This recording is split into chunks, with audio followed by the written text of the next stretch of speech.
May komento ang mga abogado ng partido ni dating Pangulong Rodrigo Duterte matapos itong iugnay sa kaso ng mga nawawalang sabungero. Si MJ Mondehar magbabalita.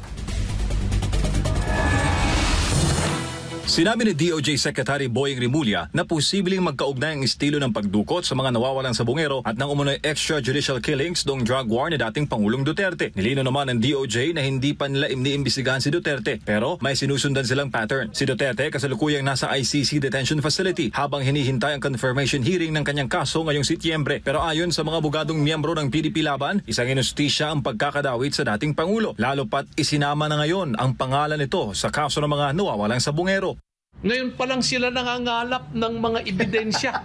Hindi ba? Ngayon pa lang sila nangangalap ng ebidensya at yung sinasabi nilang 30,000 na mga nawalang mga Pilipino sa EJK related to war on drugs. Tapos sabihin pa, baka malamang itinapon sa Taal. Iniling pa. Gate ng mga abogado, hindi lubos maisip kung paano napasama si Duterte sa isyu na ito. Dagdag nila, tila hindi pa sapat ang pagkakapiit sa dating presidente. Ngayon ay ginugulo pa raw ang mga isyu para masira ito sa harap ng publiko.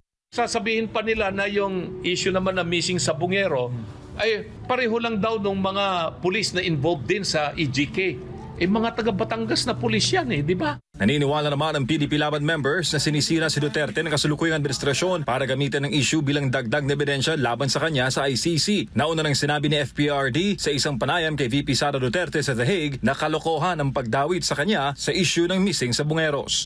Samantalang itong pagkaso kay PRRD, sa Davao nangyari. Ito sa anong link niya? Sabi ko, ito lahat talagang hirap na hirap silang pagdugtong-dugtungin yung istorya para lang malito ang taong bayan. Ginugulo nila yung istorya. Para sa Diyos sa Pilipinas kung mahal, MJ Mondehar, SMNI News.